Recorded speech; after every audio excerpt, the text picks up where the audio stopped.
Gobierno de Navarra. Nafarroako gobernua.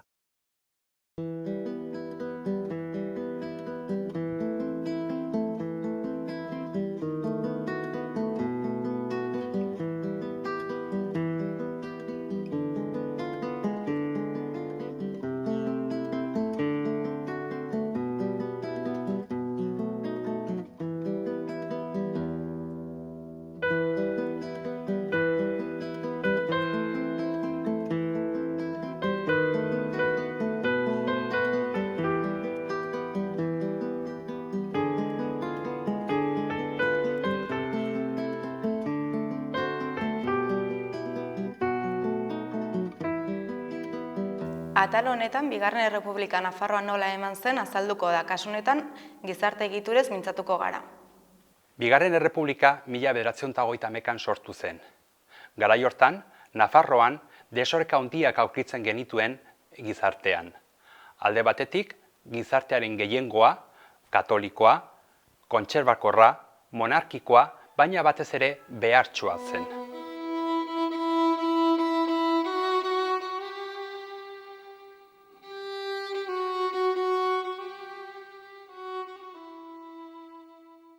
Estamos hablando de que la Navarra de 1931 era una sociedad eminentemente rural.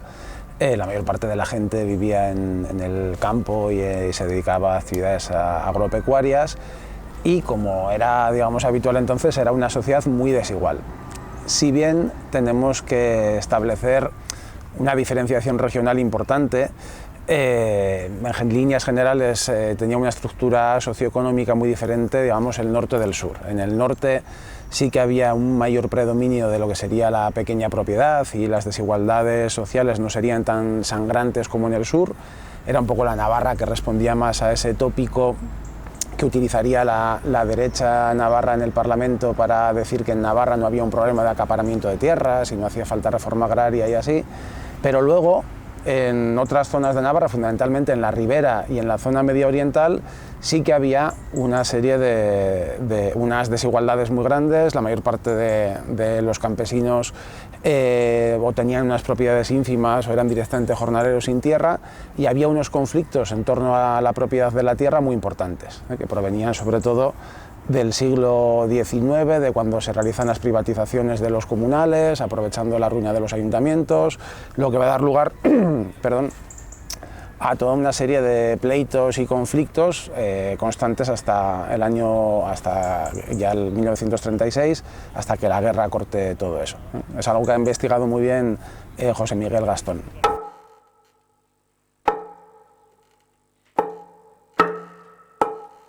Había, como decía, en la parte sobre todo de la ribera y de la zona media oriental, había una gran desigualdad, sobre todo en el acceso a la tierra, que era lo fundamental entonces, y que venía originando muchísimos conflictos ya desde el siglo XIX, ya desde que se producen esas privatizaciones muy polémicas, en algunos casos poco claras, y a lo largo de las últimas décadas del siglo XIX y las primeras del siglo XX hay continuos pleitos, reclamaciones, conflictos de todo tipo, que reclaman sobre todo la reversión de esas tierras comunales que habían sido privatizadas al común de los vecinos. Y es un movimiento que luego en la Segunda República recogerá sobre todo la UGT.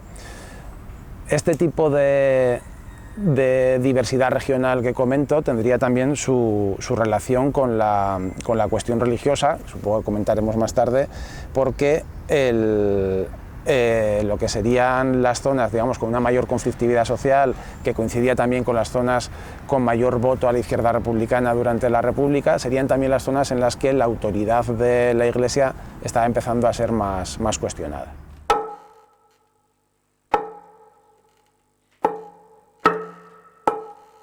A ver, la Segunda República al final fue una experiencia muy corta, intento de construcción de una democracia reformista que supuso unas grandes esperanzas para algunos sectores de población, grandes amenazas también para otros, Y eso se reflejó sobre todo en que hubo una gran politización de la población, lo que supuso también un ambiente de mayor conflictividad, puesto que la gente en muchos casos por primera vez percibía que la política podía servir para cambiar las cosas, y son unos años en los que aumenta muchísimo la lectura de prensa, la participación en conferencias políticas, en organizaciones, etcétera, y se genera, digamos, un ambiente de mayor libertad que permite una mayor libertad de expresión de comportamientos, de cosas que hasta entonces no habían sido tan fáciles. Eso, entre otras muchas cosas, se reflejó en un impulso en lo que podemos llamar la secularización de los comportamientos. Hay, especialmente en esa parte de Navarra en la que estaba entrando unas nuevas formas de organización, el sindicalismo ligado a la UGT, que es el que va a recoger las reivindicaciones comuneras, etcétera, coincide también, como decía, con un mayor distanciamiento de la autoridad de la Iglesia, con la extensión de toda una serie de comportamientos que para los sectores de la Iglesia, de la derecha católica, etcétera, eran vistos como de una profunda inmoralidad. Y son unos años en los que hay, por ejemplo, por parte de la prensa católica de la Iglesia, denuncia de que se están extendiendo lo que llaman lecturas pornográficas, espectáculos libertinos, una moda femenina indecente, una excesiva familiaridad de trato entre los jóvenes de ambos sexos, etcétera. Y parece ser que durante la República, especialmente en algunos lugares, esta cierta secularización de parte de la población se acentuó. Por otra parte, en otras partes de la población, digamos, más militantemente católicas, al contrario, hubo como una reafirmación de su religiosidad y una politización también de la misma.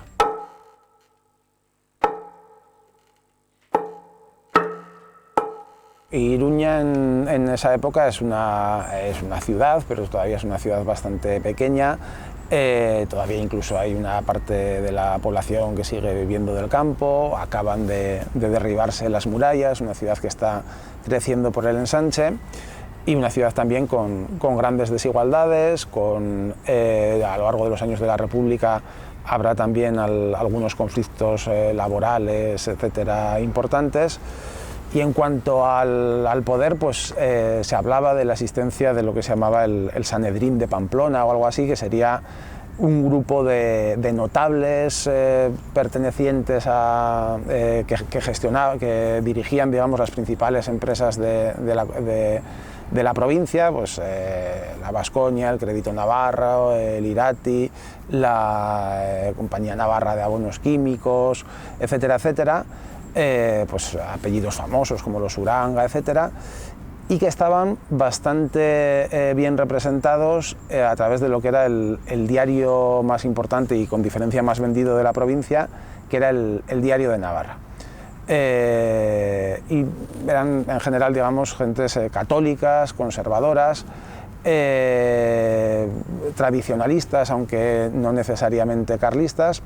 De hecho, el núcleo más puramente carlista tenía su propio medio también, con una tirada mucho menor, que era el Pensamiento Navarro, y dentro de la jerarquía carlista había también algunos prohombres de entre los que más poder económico tenían también en Navarra, gente como el conde de Rodezno, o gente con una posición de poder muy importante también, como sería José Martínez Berasain, que luego acabaría siendo el presidente de la Junta Carlista de Guerra.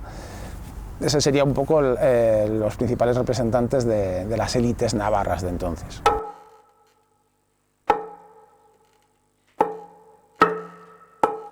La Iglesia católica en Navarra entonces, en Navarra en general, tenía una influencia social muy grande.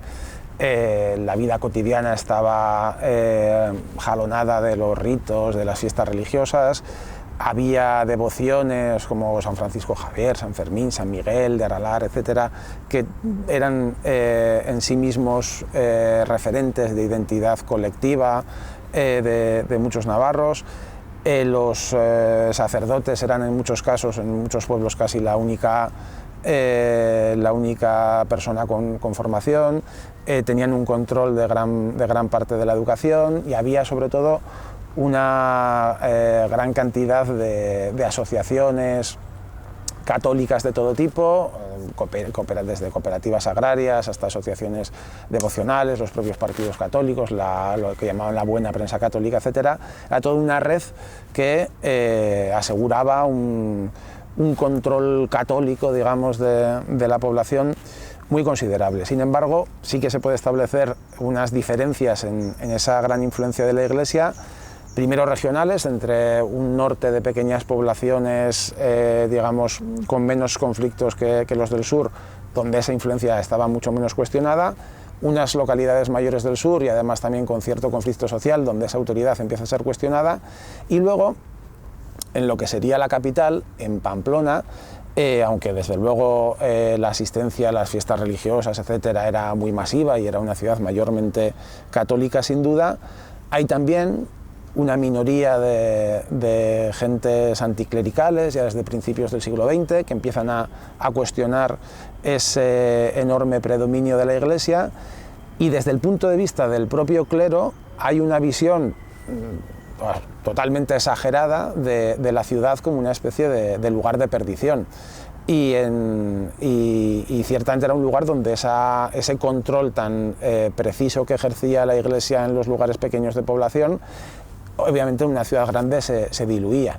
Y hay muchos testimonios del clero de la época hablando, pues eso, de cómo la gente de los pueblos va a Pamplona a pecar, digamos, y perciben que las ciudades son algo negativo que hace que la población se vaya pervirtiendo de alguna manera, digo, de una forma totalmente exagerada, pero es algo, ese ruralismo, digamos, que demoniza la ciudad, incluso una ciudad tan católica como era la Pamplona de entonces, que está muy presente en el universo cultural de la derecha antirrepublicana, que es la que percibe la República como una catástrofe que lo está cuestionando todo, la religión, el orden, la familia, etcétera, de una forma absolutamente exagerada, pero que para mucha gente era muy real.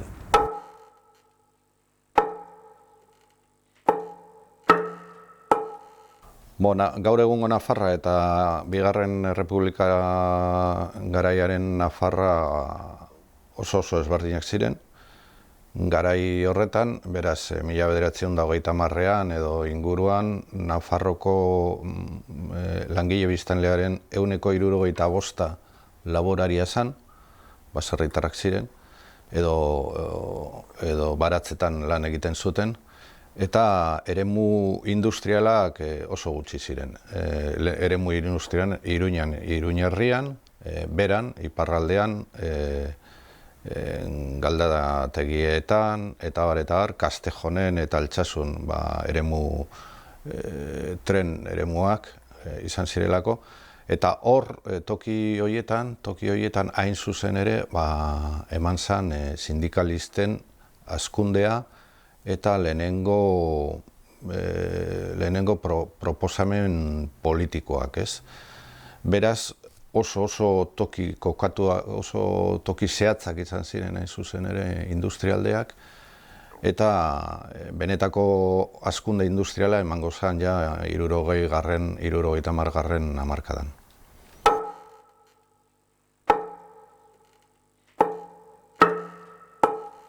Lantegietako langileak normalean oso gazteak ziren, herri txikietatik, ez bakarrik Nafarrotik, baizik eta beste tokitik, Gipuzkoatik eta inkluso Bizkaitik mugitutako gazteak lantegietara, eta baldintzak erabateko zorrotzak, ez?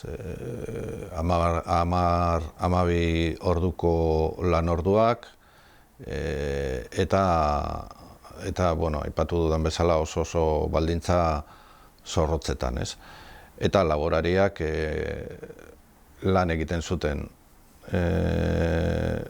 Nik esango nuke lantegietan, baina ordu gehiago sartzen zituztela, eta oso minifundio gutxi egon ziren, latifundio asko, Nafarroko herriberan bereziki, eta hortan baldintzak askoz kaskarragoak lantegietan baino.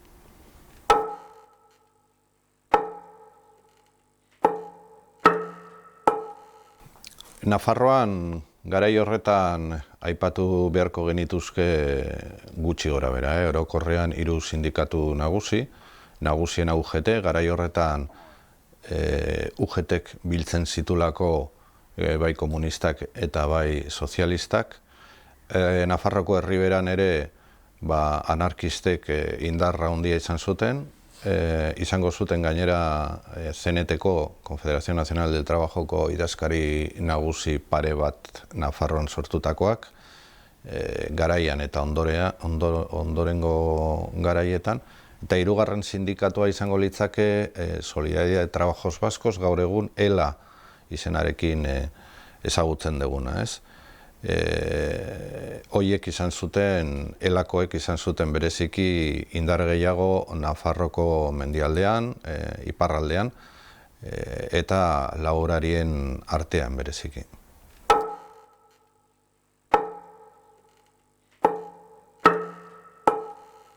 Bueno, Navarra era en aquellos años, no solamente en los años de la Segunda República, sino durante todo el siglo XX, una comunidad fundamentalmente agraria, una comunidad fundamentalmente rural, donde la mayor parte de la población era, a nivel de trabajo, pues eran trabajadores de la tierra, en su mayor parte jornaleros o pequeños propietarios.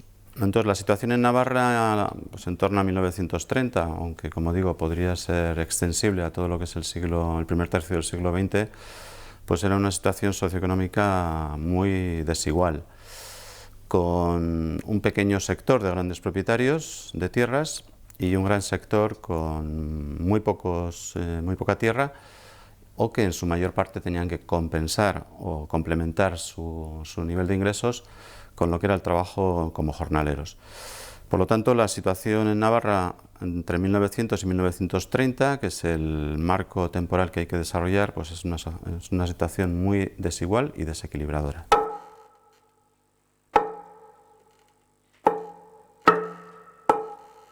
Bueno, en Navarra a lo largo del siglo XIX se produce un proceso de apropiación, podemos decir que indebida, de la tierra por parte de un no demasiado amplio sector de la población.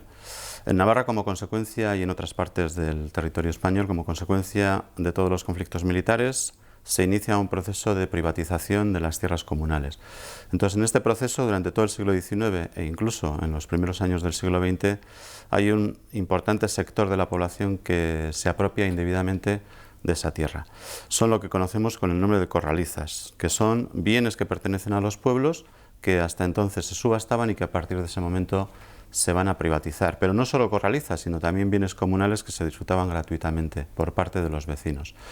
Este proceso de apropiación indebida de las tierras va a significar que la tierra comunal, otrora comunal, va a pasar a manos privadas a un pequeño sector de la población que van a ser quienes van a disfrutar de su producto. Con el cambio de siglo, en el siglo XX, y con la crisis de la filoxera y la crisis ganadera, se produce un proceso de intensificación agrícola que obviamente a quien va a beneficiar es a quien se ha apropiado indebidamente de las tierras en los años anteriores.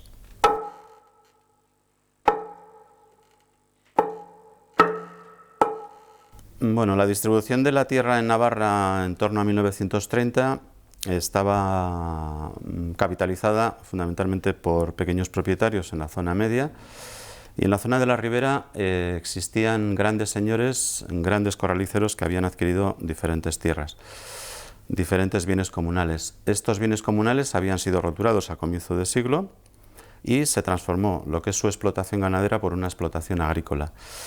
Desde ese momento, aproximadamente 1910-1915, la tierra se empezó a trabajar por parte de esos nuevos propietarios o de esos roturadores, Y para esas labores, especialmente en momentos puntuales como podía ser la labor de siembra o la labor de recolección, contrataban a numerosos jornaleros que existían en los pueblos. Un ejemplo puede ser Peralta, un pueblo con apenas 3.500 habitantes, donde había 700 jornaleros que se ocupaban puntualmente en esas labores en las corralizas que habían sido privatizadas en el siglo XIX y que durante el siglo XX se habían roturado, transformando su explotación de un sentido ganadero a un sentido agrícola.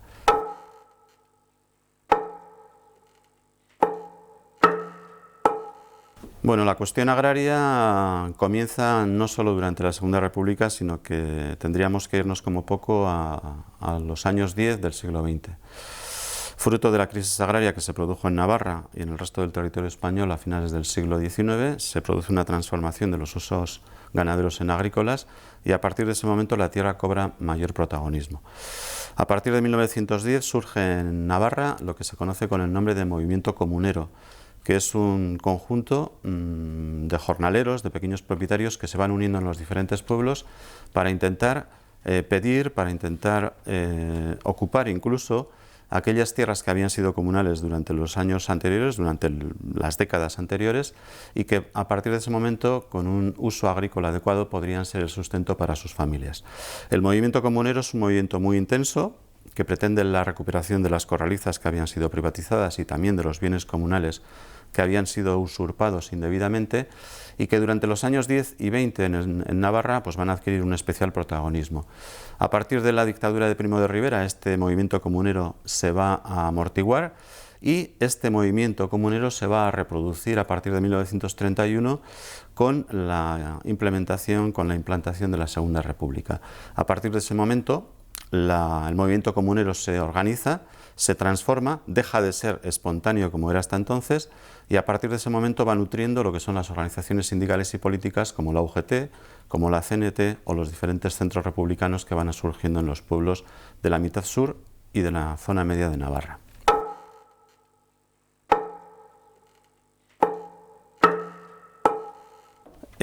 Durante los años 10 y durante los años 20 de este siglo XX, en algunos pueblos se llegó a acuerdos entre los corraliceros y los ayuntamientos para intentar recuperar algunas de esas propiedades que habían sido indebidamente usurpadas y apropiadas. En algunos pueblos se firmaron convenios de cesión, 60-40, 70-30, que permitió que los pueblos pudieran disponer de algo de tierra para repartir entre sus vecinos. Pero como podemos imaginar, las tierras que se dejaron por parte de los corraliceros en las que en peores condiciones se podía trabajar y menor rentabilidad tenían. De tal manera que a la altura de 1931 la cuestión agraria estaba en su pleno apogeo, bien porque no se habían resuelto los conflictos o bien porque en ese ámbito internacional de conflictividad social y política que se estaba produciendo, pues encajaba perfectamente. El caso es que a partir de 1931 el gobierno provisional y los sucesivos gobiernos que se van asentando en Madrid se plantean que uno de los objetivos fundamentales, además del político y social, es resolver la cuestión agraria. Y en este sentido se plantean una ley de reforma agraria, antes de ella una serie de decretos, pero en ese proyecto de reforma agraria no hacen constar, no introducen un elemento fundamental, que es qué puede pasar, qué debe pasar con las corralizas de Navarra, con esos bienes comunales que fueron privatizados en el siglo XIX y a comienzos del siglo XX roturados. Entonces, a partir de ese momento, ese movimiento comunero, que había reivindicado la recuperación de las corralizas, vuelve a intensificar sus peticiones. Y de hecho, debido a la lentitud antes de la aprobación de la reforma agraria y también posteriormente cuando ya se aprueba en septiembre de 1932, el movimiento comunero, en este caso organizado por la UGT, en la CNT, como decía antes, va a intentar pedir que esas corralizas sean introducidas en la ley de reforma agraria y va a intentar que sean repartidos esos bienes entre los vecinos de cada uno de los pueblos. La cuestión agraria sigue durante toda la República siendo uno de los elementos centrales y de hecho en marzo de 1936, con la recuperación del proyecto de reforma agraria, en muchos de los pueblos, en marzo de 1936, se vuelve a pedir que las corralizas sean repartidas para que la población, para que los vecinos puedan tener algo de tierra que permita el sustento de sus familias.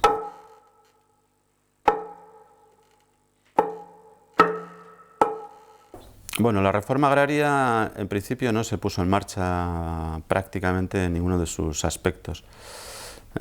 Se puso en marcha muy tímidamente. Y de hecho, por ejemplo, en algunos pueblos de la Ribera o de la zona media, cuando se repartieron tierras a partir de la aplicación de los sucesivos decretos del gobierno provisional y de la aplicación de las bases de trabajo que en los pueblos se dieron, los propietarios fueron cediendo pequeños trozos de tierra, pequeñas suertes, que eran los peores, que eran los que estaban en zonas inundables y que por lo tanto el rendimiento era muy escaso. A la altura de 1936, después de esa intensificación de las peticiones durante la primavera, podemos decir que en julio de 1936 ninguna de las reformas que se habían planteado y pedido por parte de las organizaciones sindicales y por el movimiento comunero habían dado frutos. De hecho, lo único que provocó, desde mi punto de vista, es una acentuación del encono, de los odios y del enfrentamiento. Y de hecho yo sigo sosteniendo que una de las raíces del conflicto que se va a iniciar a partir de 1936, el 18 de julio, es la irresolución de la cuestión agraria. En este sentido, muchos de los pequeños propietarios, pero sobre todo los grandes propietarios, vieron cómo la aplicación de los sucesivos decretos y la posible aplicación de la reforma agraria podía ir en contra de sus intereses, y fue uno de los detonantes del conflicto que va a surgir a partir de julio del año 36.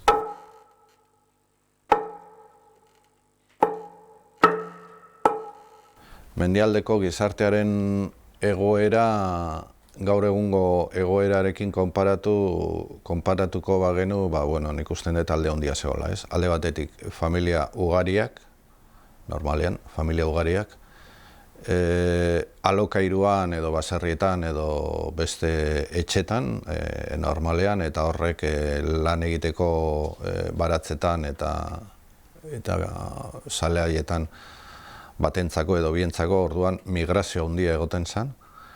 Garaian, oraindikan ez 19. mendean egon zen bezala, ugolde bat izan zela, baina migrazio potente bat ere egon zen, mugaren beste aldera eta baita Amerikara. Eta nik aipatuko nuke beste migrazio mota bat, ez, barrukoa, Bizkaiko eremu industrialetara izugarrizko migrazio egon zen mendialdetik eta bereziki Nafar osotik Bizkairuntz.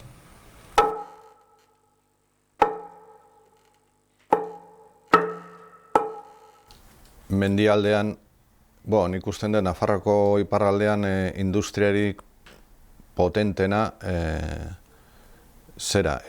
berako galdarategia zala, ez? Okerez banago 200 bat langile,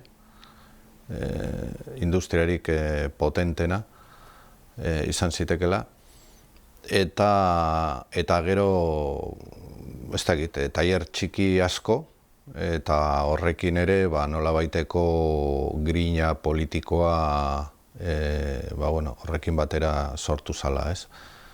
Baina mendialdeko edo Nafarri iparraldeko enpresarik potentena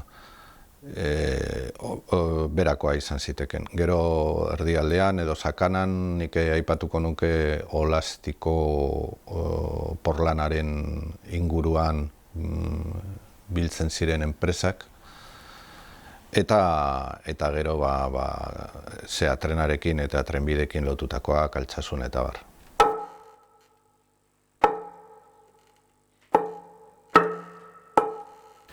Gero aipatu beharra dago muga. Muga izan da gure historian zehar ez azkenen urtetan baizik, eta nik usten dut azken 2000 urtetan nik usten dut ezaugarri nagusienetarikoa eta garai batzuetan nagusiena, ez?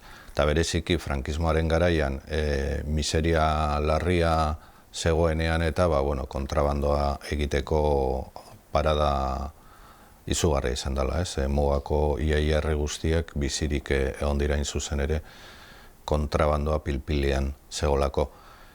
Bigarren ezaugarri bat, ihes egiteko soldaduzkatik.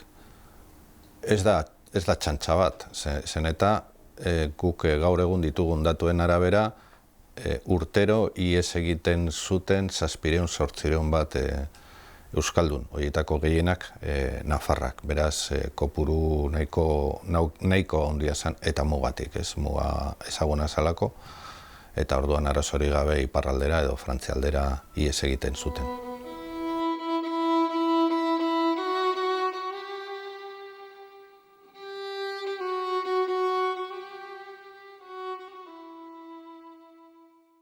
Podríamos mencionar muchas cosas. Por ejemplo, yo creo que es muy significativo ya en el año 31, después de que se proclama la República, después de la victoria en las elecciones municipales en la mayor parte de las ciudades del país, etc., se celebran muy pronto elecciones a Cortes Constituyentes en el mismo junio del año 31, y en esa campaña electoral ya están muy presentes los elementos principales de la oposición al proyecto republicano por parte de la derecha antirrepublicana en Navarra, que va a ser la fuerza política hegemónica en la provincia. Y ahí, por una parte, hay una serie de actos de propaganda de la coalición católico-fuerista, que es como se llama la coalición en la que se van a agrupar carlistas, otros católicos conservadores navarros, y van a entrar también los nacionalistas vascos, que en esa época están haciendo frente común con los carlistas para para conseguir un estatuto de autonomía que garantizase la autonomía religiosa, entre otras cosas, para lo que se llamaba el País Vasco Navarro. Y esa coalición católico-fuerista, los carlistas realizan una serie de actos, como un gran mitin católico-fuerista el 14 de junio, donde está ya presente el discurso agresivo antirrepublicano que amenaza implícitamente con un levantamiento armado en el caso de que se quiera imponer un Estado laico, como pretendían los republicanos en el conjunto del Estado. Y hay toda una serie de referencias a que Navarra va a ser la nueva Covadonga, de la que surgirá la reconquista cristiana del país, etc. Y en ese ambiente de ebullición religiosa tienen lugar incluso algunos acontecimientos que los podríamos considerar una cosa absolutamente estrambótica y marginal, pero que tuvieron su importancia para mucha gente entonces, que son unos supuestos sucesos sobrenaturales, como apariciones supuestas de la Virgen que se dan, por ejemplo, en Mendigorría, en torno a la campaña electoral, el día del Corpus. Poco después de la victoria de la conjunción republicano-socialista en el conjunto del Estado, muy cerca de Navarra, en Ezquioga, en Guipúzcoa, tienen lugar también otras apariciones otras supuestas apariciones, evidentemente, que utilizadas políticamente van a poner en boca de la Virgen el mensaje de que España tenía que pagar por los pecados de la República. Y aunque son acontecimientos que luego, cuando se escapan de alguna manera de la mano de la Iglesia, las propias autoridades religiosas se van a unir a las civiles en reprimirlos, y van a acabar quedando así como algo totalmente marginal, pero son las apariciones de Ezquioga, que luego tienen también sus repercusiones en la Sacana y en otros lugares, que son muy recogidas en la prensa carlista y en otras prensa religiosa de entonces. Agrupan en algunos momentos a miles de personas allí, y son muy indicativas de esa utilización política de la religión que se hace entonces. Y de hecho, en la prensa católica de entonces no son solo estas supuestas apariciones, hay referencias a supuestos anuncios proféticos, a conversiones repentinas, a toda una serie de supuestos sucesos sobrenaturales que, como digo, son muy indicativos de esa ebullición religiosa que se vivía. Se podrían mencionar muchas más cosas también respecto a la conflictividad social. Destacan las movilizaciones de campesinos de otoño del 33, la huelga campesina de junio del 34, después de la cual se van a clausurar muchos centros obreros, y luego, después de la huelga revolucionaria de octubre, que en Navarra apenas tuvo un poco de incidencia, en Pamplona o en Alsacia o en pocos lugares más, el nuevo gobierno que se había impuesto después de las elecciones del 33 en España, que era un gobierno de signo derechista, va a aprovechar para reprimir duramente el movimiento obrero, incluso aunque no había habido aquí ese tipo de implicaciones que se hubo en Asturias y en otros lugares, y se clausuran muchos centros obreros, se suspende el semanario de la UGT Trabajadores, y incluso se van a suspender muchos ayuntamientos izquierdistas que serán sustituidos por ayuntamientos derechistas, dándose el caso de que incluso en algunos pueblos se sitúa como alcaldes a propietarios que estaban pleiteando con los mismos.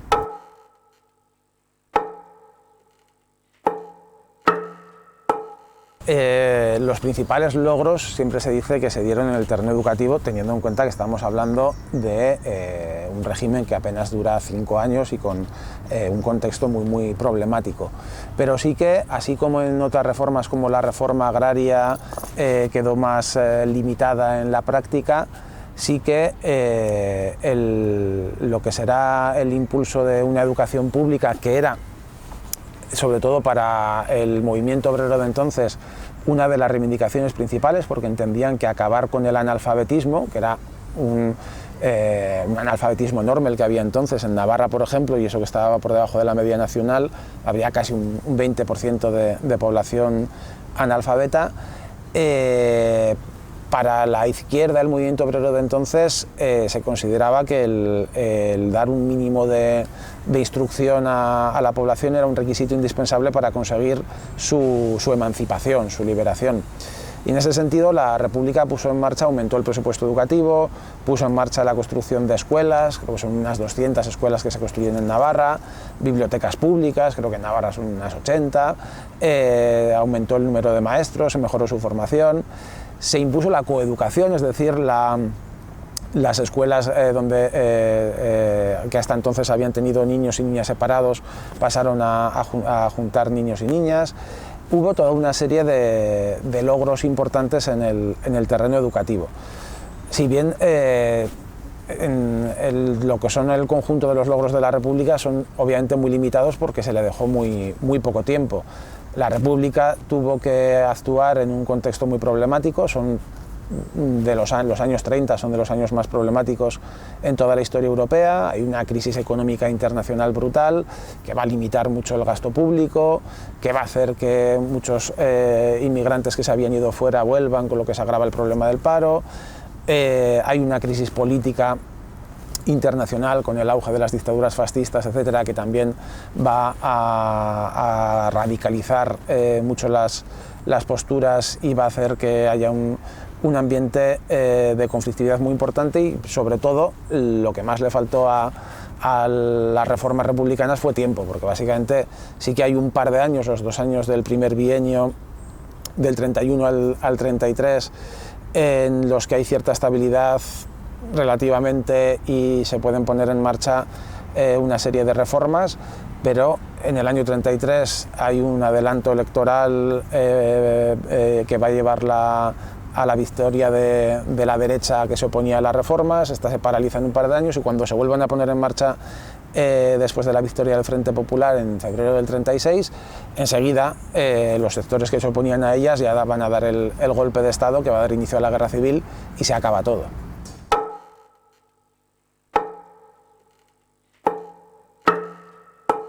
La Constitución republicana supone un gran avance con respecto a derechos, y más teniendo en cuenta que se venía de un régimen dictatorial como la dictadura de Primo de Rivera, pero también con respecto a la Constitución anterior de 1876 hay un avance considerable. El principal que habría que destacar, sobre todo, es la igualdad legal de la mujer, derecho al voto incluido, un derecho al voto que se consiguió después de unos debates muy sonados y donde fue clave la postura a favor de los socialistas, y que suponía la consagración, como digo, de la igualdad legal, de la igualdad de derechos de hombres y mujeres. Obviamente la igualdad real todavía estaba muy lejos, pero era un paso adelante importante, y con la victoria franquista quedaría, digamos, todavía más lejos.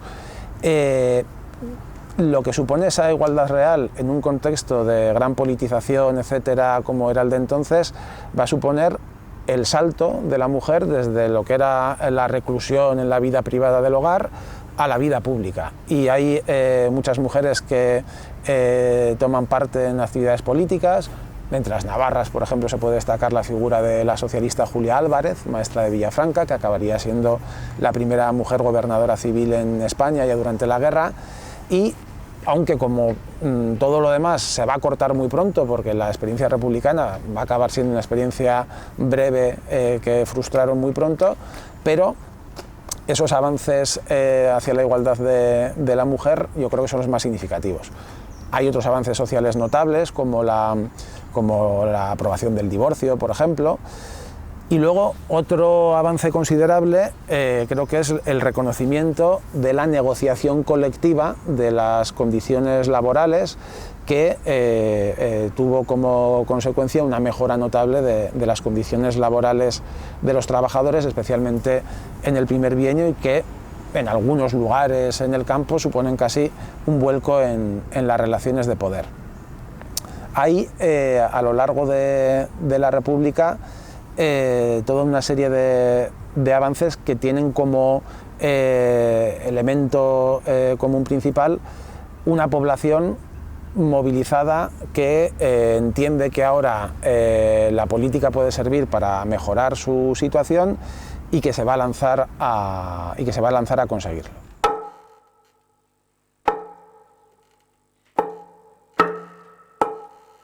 Es la pregunta siempre del millón, ¿no? Está claro lo que consiguió, pero para mí más importante que lo que consiguió es que supuso todo eso que se consiguió o que se inició con la República. La Constitución de la Segunda República habla de igualdad de derechos de todas las personas, independientemente de su sexo. Eso supone que las mujeres, a partir de la Constitución de la Segunda República, pueden participar también del poder y hacer uso del poder, y eso es muy importante. Parece muy sencillo decirlo, pero es que eso sería muy interesante escuchar a esas mujeres que de repente, no de un día para otro, empiezan a tener la posibilidad de copar espacios de poder, hasta entonces totalmente delimitados al varón, al hombre. A mí lo que me gustaría es escuchar a esas mujeres que supuso en su vida cotidiana el poder optar a eso. Este poder optar a nuevos espacios de poder y nuevas cotas de poder permite también que las mujeres empiecen a asociarse. En el registro de asociaciones de Navarra de los años de la República, que está en el Archivo General de Navarra, nos encontramos con muchísimas asociaciones muy variopintas, y dentro de ellas un número muy importante de asociaciones de mujeres de todo tipo, políticas, sociales, vinculadas al ocio, a la música, al artesanado, y hay unas cuantas ya asociaciones que tienen que ver con lo político. En la República en Navarra nos encontramos las primeras asociaciones de mujeres que también tienen ya un planteamiento feminista. Eso es algo totalmente novedoso en Navarra, pero también en España.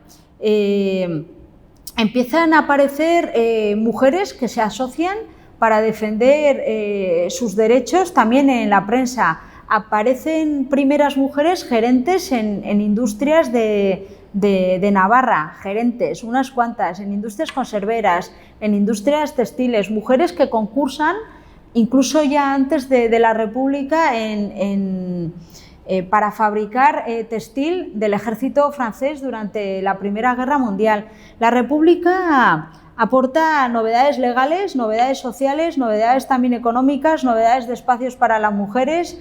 A nivel estatal aparecen las primeras representantes en la Cámara Alta, son elegidas Clara Campoamor, Margarita Nelken, Victoria Ken, las primeras mujeres diputadas en distintos momentos, que entre ellas mismas debaten sobre algo tan importante para la mujer como puede ser el voto femenino. En 1932, en marzo del 32, se vota la ley de divorcio. Después, durante la dictadura, será abolida y será en los primeros 80, creo que será en el 81, cuando de nuevo es aprobada la ley de divorcio en en España. Igualdad de derechos laborales, que nos puede parecer algo baladí, pero es algo determinante también, que las mujeres puedan participar en distintos o en algunos espacios laborales hasta ahora totalmente limitados, no limitados, sino prohibidos para ellas, a ocupar cargos públicos que desde luego hasta entonces estaban ocupados exclusivamente por los hombres.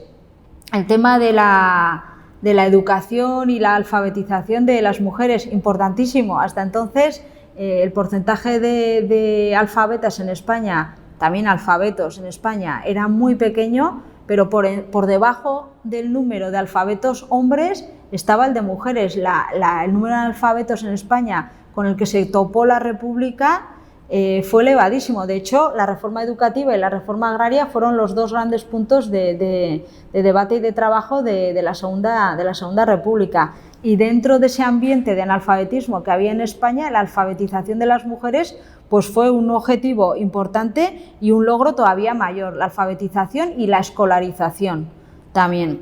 Y luego, bueno, pues la ley del aborto de 1937, en plena guerra, Federica Montseny, abogada, socialista, aprobó la ley del aborto, que después también fue abolida y no fue de nuevo aprobada hasta 1985.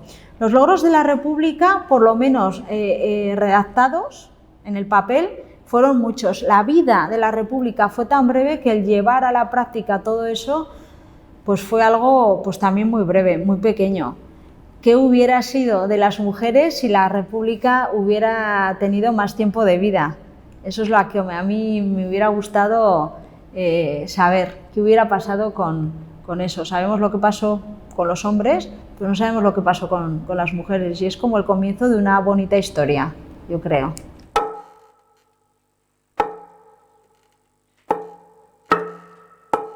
El debate se centró en dos diputadas, de las tres que estaban en la Cámara. Es curioso que las tres fueron diputadas antes de que se votara el derecho al sufragio femenino.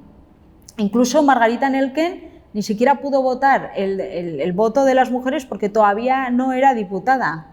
No tenía derecho a votar, era representante en la Cámara, pero diputada como tal no era. Entonces el debate se centró fundamentalmente entre Clara Campoamor, que pertenecía al Partido Radical, y Victoria Kent, que pertenecía al Partido Republicano Radical Socialista.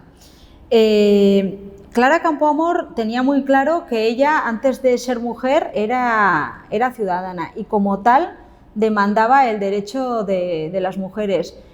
Son muy interesantes los debates recogidos en los diarios de Cortes del Congreso, donde se recoge qué decían unos, qué increpaban otros.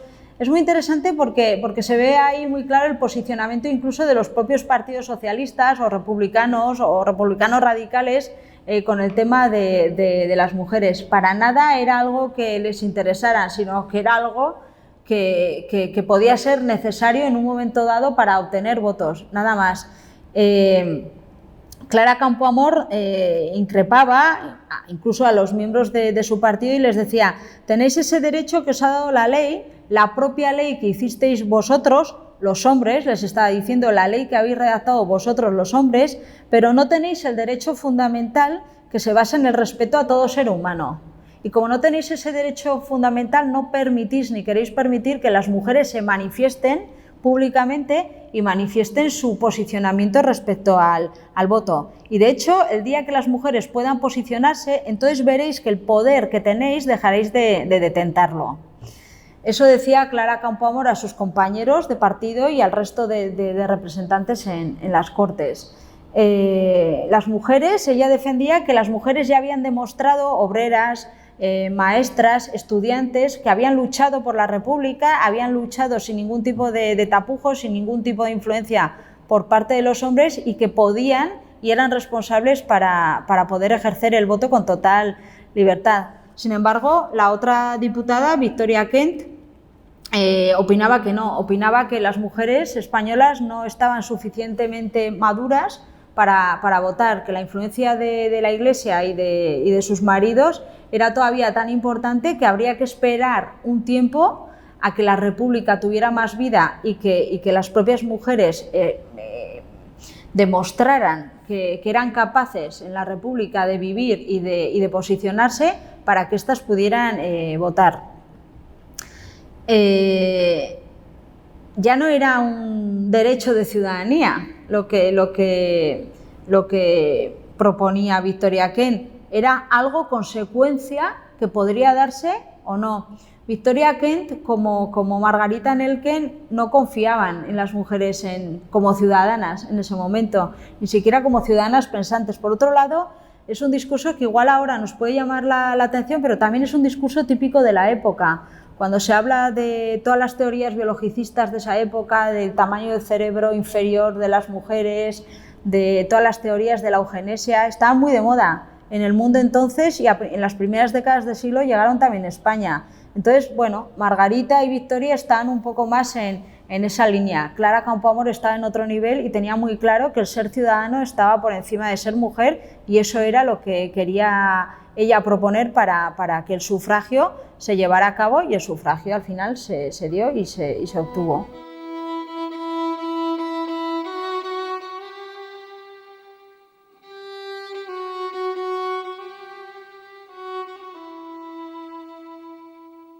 Julia Álvarez Resano garrantzi handiko emakumea izan zen, batez ere herriberako jendartean eta politikan.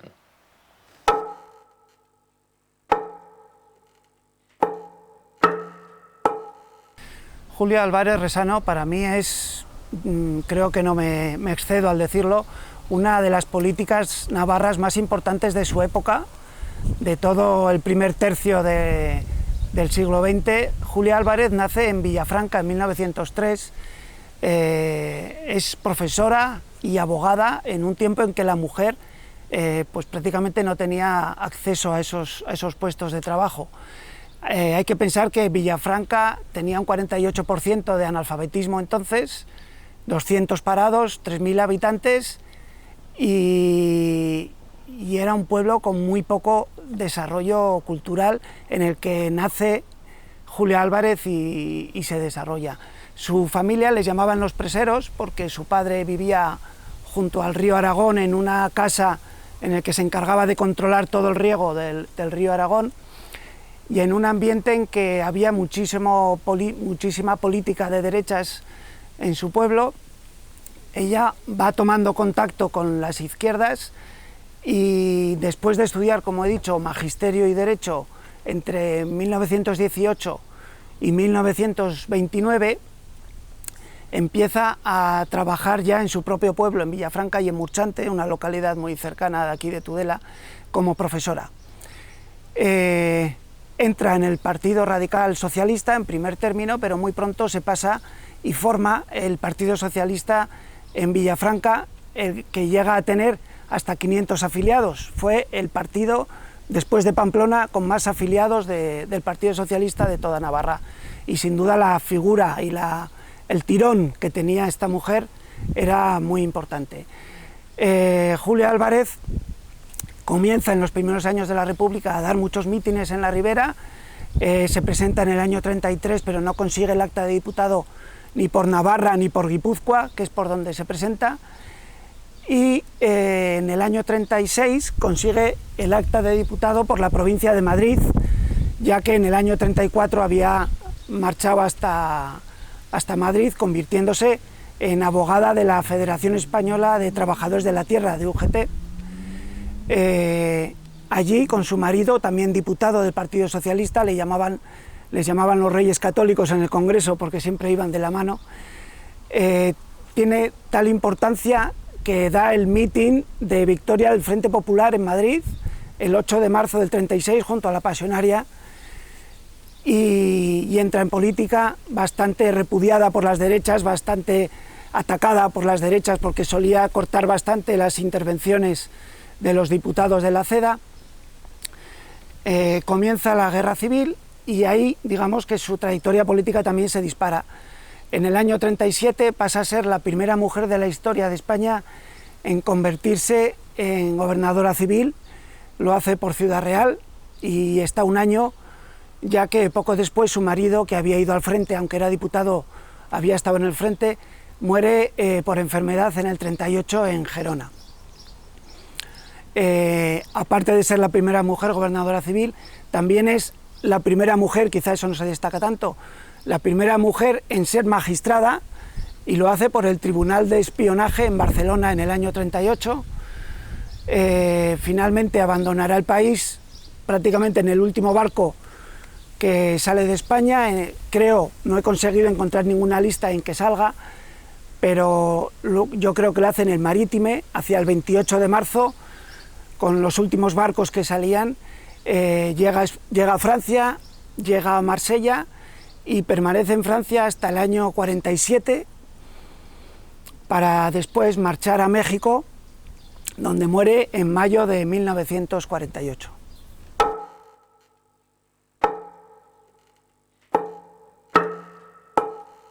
Julia Álvarez desde muy pronto comienza a ser conocida en la Ribera por sus mítines, por la fuerza que desprendía en cada uno. Recorrió toda la Ribera y buena parte de Navarra dando mítines a favor de la República, y una vez proclamada la República, en favor de la presencia de la mujer en la política.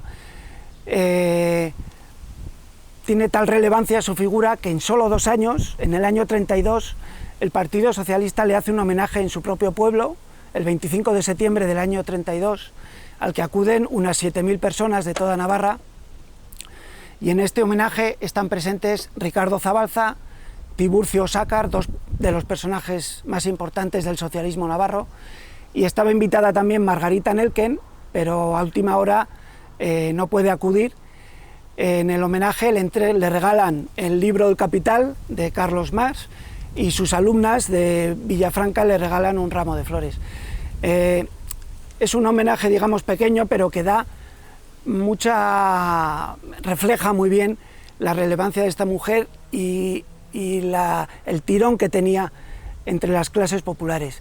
En esos años, siendo ya abogada, se dedica mucho en la Ribera a defender a trabajadores en muchos temas de tierra y de desahucios de vivienda, hasta el año 34, en que viaja a Madrid y ya tiene contacto con gente de la Ribera, pero ya, digamos, epistolar, por carta.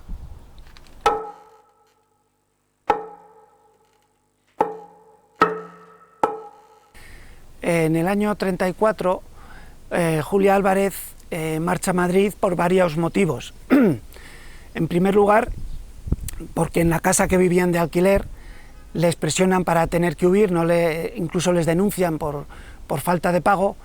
Se presenta a unas oposiciones y la saca, y se convierte en directora del Centro Rosario de Acuña en Madrid. Entonces viajan con ella su madre, Nemesia, su hermana Carmen y su hermano también, Miguel. Viajan todos a Madrid, y estando en Madrid, al margen de ese puesto de directora, Ricardo Zabalza le elige para ser la abogada de la Federación de Trabajadores de la Tierra de UGT y defender a todos los trabajadores a nivel nacional desde Madrid.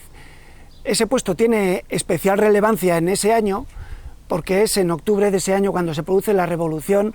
Entonces, durante mucho tiempo se encarga de defender a trabajadores y a militantes que habían sido o detenidos o acusados por el gobierno de participar en esta revuelta de octubre. Aparte de eso, consigue el acta de diputado en el año 36 y entra en el Congreso, donde es verdad que tiene una vida corta, como el propio Congreso desde marzo a julio, pero una vez comenzada la Guerra Civil sigue estando presente en la Diputación Permanente e irá viajando también conforme se desplaza al gobierno, va viajando también a Barcelona, a Valencia. Como he dicho, es la primera mujer en ser magistrada de la historia de España, y lo es en el Tribunal de Espionaje de Barcelona.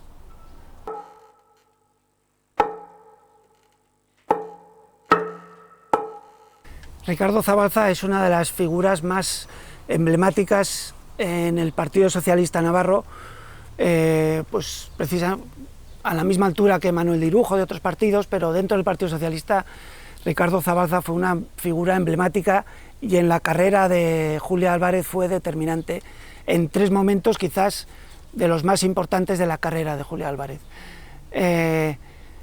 Ricardo Zabalza acude al homenaje que le dan en Villafranca a Julia Álvarez en el año 32, y de ella dice en un artículo en el semanario Trabajadores,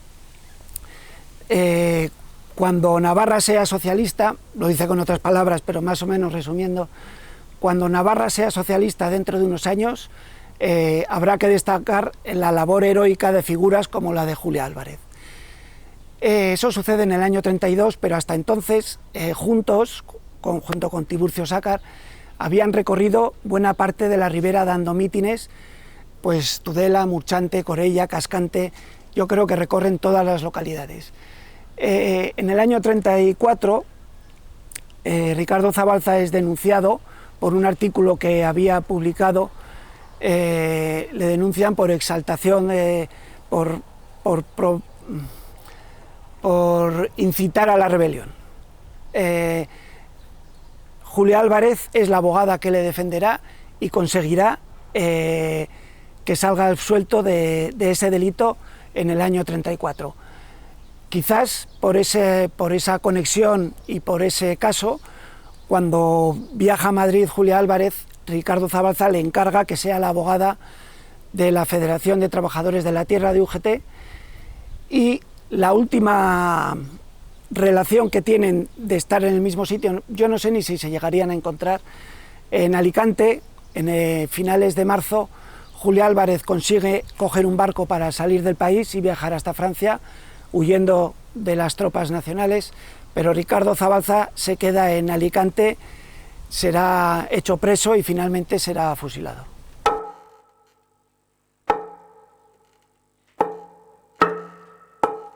Tras el golpe de Estado, pero ya antes incluso, la familia de Julia Álvarez estuvo sometida a constantes presiones y represiones, las dos cosas. Presiones porque un tío suyo, Juan Resano, en el año 34, cuando ellos ya viajaron a Madrid, fue acusado, le acusaron de insultar a la Guardia Civil. Fue una pequeña manifestación que hubo en Villafranca. La Guardia Civil mató a un vecino de Villafranca, a Juan Mañas, y le acusaron a Juan Resano de haber proferido gritos contra la Guardia Civil. Después de estar 3 meses preso, su tío salió sin ningún cargo y fue un caso que también llevó Julia Álvarez. Después del golpe, varias formaciones de militares de Estella llegaron hasta Villafranca y se dedicaron a saquear la tienda de ultramarinos que tenía Juan Resano en la calle Mayor. Le sacaron a empujones, le llevaron a rastras hasta la plaza, y como a muchos de los niños y niñas que habían sido alumnos de Julia Álvarez, le hicieron gritar en la plaza: "Muera la puta del Congreso", que era Julia Álvarez y era como se le conocía en su pueblo. Al margen de eso, desde el 18 de julio había preparado un carro en Villafranca transformado en jaula para, en cuanto hicieran presa a Julia Álvarez según avanzaban las tropas de Franco, llevarla a Villafranca y pasearla por todo el pueblo para escarnio popular. No contentos con eso, en el año 39 tuvieron que, es una forma también de represión como otra cualquiera, tuvieron que huir toda su familia, su madre Nemesia y sus hermanos Miguel y Carmen, huyeron a Francia, a Marsella, y su hermano estuvo en uno de los campos de concentración que se instalaron en el sur de Francia. Julia huyó por su cuenta y pasó por varias localidades, pasó por Marsella, pasó por Toulouse y definitivamente se instaló en París. Incluso después de la muerte de Julia Álvarez, los tribunales de causas políticas le condenaron al pago de 3.000 pesetas y a su madre al pago de 10.000 pesetas, unas sentencias que nunca se llegaron a cumplir porque no volvieron nunca a España ni a Villafranca.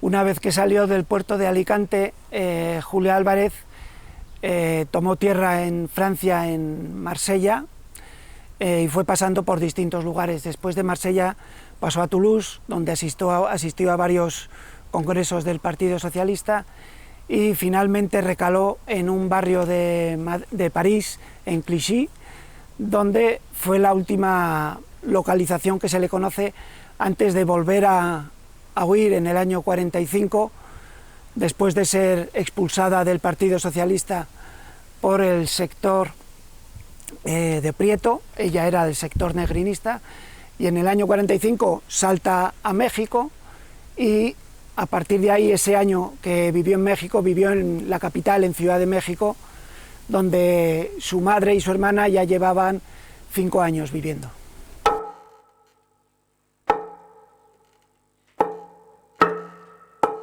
Una vez que llega a Francia, Negrín le encarga a Julia Álvarez que se haga cargo del servicio de evacuación de refugiados españoles, el conocido como el SERE, y se pone al frente de las dependencias del castillo de Montgrand. Con el tiempo y con los enfrentamientos internos del Partido Socialista, el SERE acaba desapareciendo y se formaría el JARE, pero ya no cuentan con ella. Comienza a haber enfrentamientos internos dentro del propio Partido Socialista entre los que defendían la independencia del Partido Socialista y los que, como Julia Álvarez, defendían la recreación del Frente Popular en el exilio, para lo cual tenían varios nexos de unión y muchísimas conversaciones con el Partido Comunista.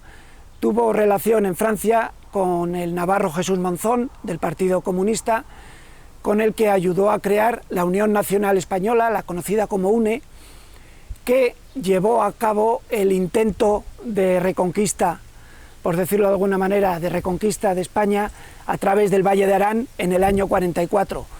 Al igual que le pasó a Monzón, que el Partido Comunista, digamos, lo marginó en parte por este intento, lo mismo pasó con Julia Álvarez, que acabó siendo expulsada del partido en el año 45. En este tiempo convivió con la invasión nazi en Francia. He conseguido encontrar alguna cita en la que le relacionan con la resistencia francesa y que hacen referencia a que dormía con una pistola debajo de la almohada, pero solo he conseguido encontrar alguna referencia en un libro sin más datos. No sé seguro si participó o no en la resistencia, pero no es nada extraño que lo hiciera. También se encargó de publicar en los primeros años el Diario del Socialista, y cuando viaja a México, ya fuera del partido y de todo, se encarga de una revista literaria que se llama Rimas, y también se siguió con su labor de abogada hasta que murió en mayo de 1948.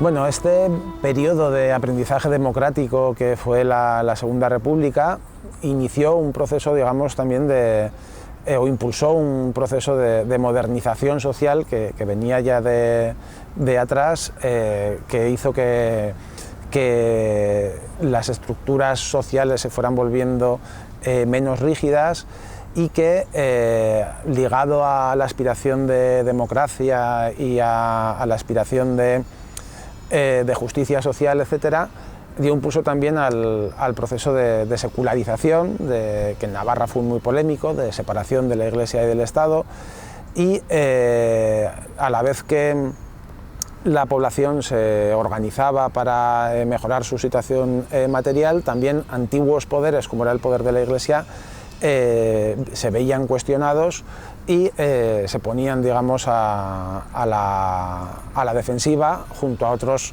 sectores que también veían amenazada su posición de privilegio, que son los que finalmente iban a acabar ya en el año 36 frustrando por la fuerza este experimento de aprendizaje democrático, digamos. Bigarren Errepublika Nafarroan eta mendialdean garrantzia handia izan zuen, nahiz eta gero, frankismoa gailendu, ez? Eremu ezberdin eta nik aipatuko nuke bat aipatzearren hezkuntzan esate baterako, bai alde batetik neurri txiki batean euskara zabaldu egin zalako, alde batetik, eta bestetik hezkuntza giza eskubideen zabaldu egin zirelako, guztientzako hezkuntza zabaldu egin zalako, eta gero etorri zen frankismoa eta horrekin dakigun bezala hezkuntza katolikoa izan zen eta atzera pauso izugarria. Langileen antolakuntzan ere, nik usten dut garrantzia handia, eta baita ere komunaletan, banaketetan, eta itxaropentsuaren garaia izan zen, baina oso laburra, eta laburra izan zenez gaur egun ezagutzen ditugun ezaugarri nagusienak hortan geldituko liratezke.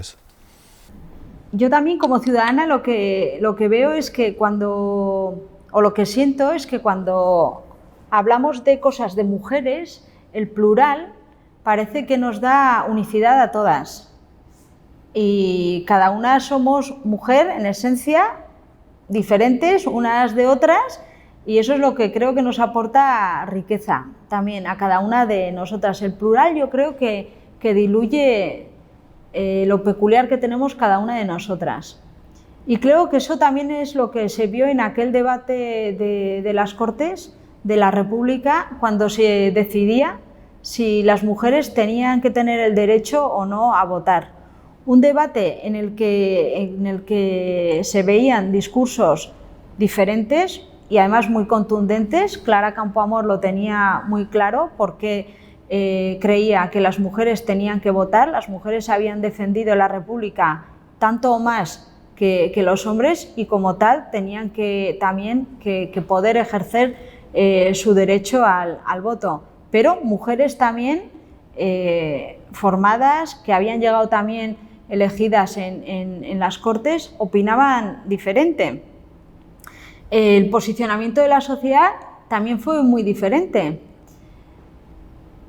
Creo que lo que se inició fue algo grande, que tuvo muy poca vida y que fue cortado tan rápidamente que hasta luego, cuando hablamos del antifranquismo, nos encontramos cómo las mujeres participan del movimiento antifranquista, lo mismo en las universidades, que en las empresas, que donde estén, defendiendo cuestiones que no son propias de mujeres, que son propias del grupo, un grupo en el que ellas son una minoría.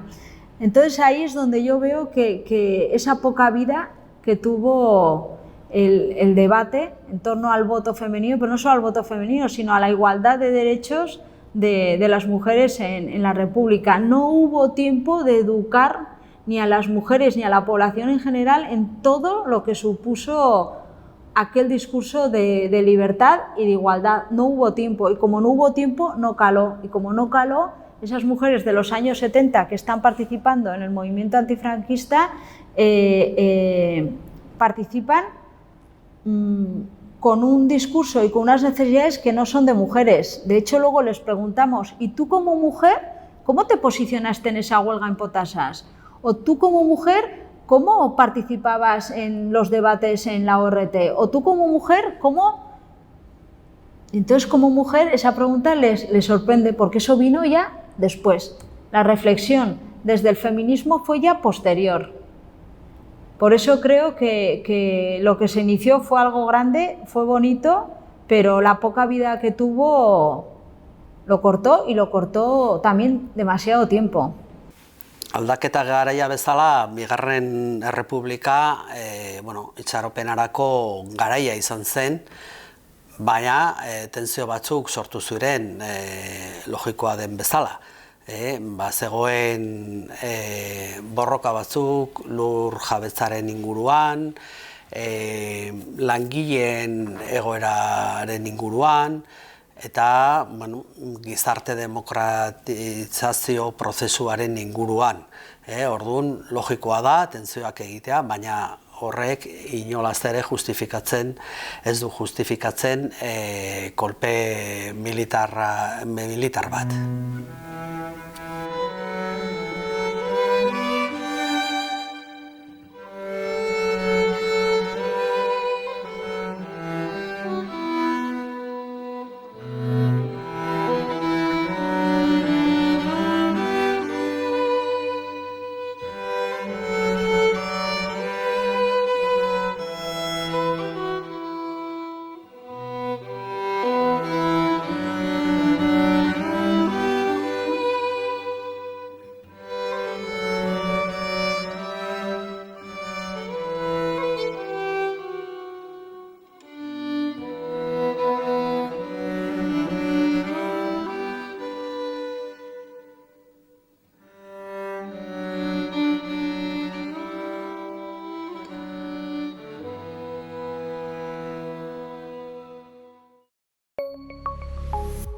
Gobierno de Navarra. Nafarroako gobernua.